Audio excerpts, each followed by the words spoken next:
بسم اللہ الرحمن الرحیم۔ حضرات محترم، میرے بھائی بہنوں اور بیٹیوں، آج میں آپ کے سامنے یہ بات عرض کرنا چاہتا ہوں کہ اپنے دل سے دنیا کی محبت کیسے نکالی جائے اور آخرت کی محبت دل میں کیسی لائی جائے۔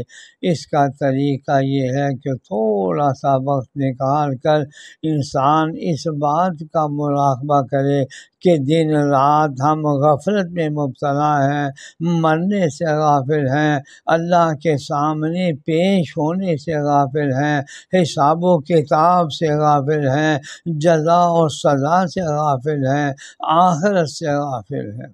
اور اس غفلت کی وجہ سے آخرت اور موت کا خیال بھی نہیں آتا۔ اس لیے تھوڑا سا وقت نکال کر انسان یہ مراقبہ کرے کہ ایک دن مروں گا، اس وقت میرا کیا حال ہوگا اور کس طرح اللہ تعالیٰ کے سامنے پیشی ہوگی، کس طرح سوال و جواب ہوں گے، مجھے کیا جواب دینا ہوگا۔ روزانہ ان باتوں کا استحضار کرے۔ حضرت تھانوی رحمۃ اللہ علیہ فرماتے ہیں کہ اگر کوئی آدمی روزانہ ان باتوں کا مراقبہ کرے تو چند ہفتوں میں انشاءاللہ وہ یہ محسوس کرے گا کہ دنیا کی محبت دل سے نکل رہی ہے۔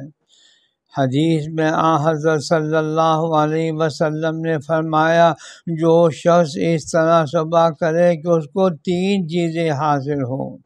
ایک یہ کہ وہ اپنے سر چھپانے کی جگہ میں بے خوف ہو، یعنی اپنے گھر میں بے خوف ہو اور اس کو کسی دشمن کا یا کسی ظالم کے ظلم کا خطرہ نہ ہو،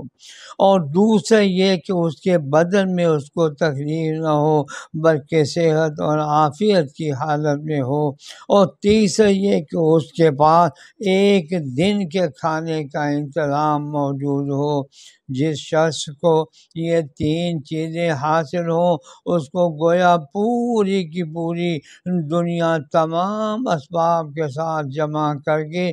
دے دی گئی ہے۔ لہذا اگر کسی کو یہ 3 چیزیں حاصل ہو گئیں، اس کی دنیا کی ضرورت پوری ہو گئی، اس کو اللہ تعالیٰ کا شکر ادا کرنا چاہیے کہ اس کو عافیت مل گئی اور ضرورت کے مطابق دنیا مل گئی ہے، اور ایسے شخص کو ناشکری میں مبتلا نہیں ہونا چاہیے۔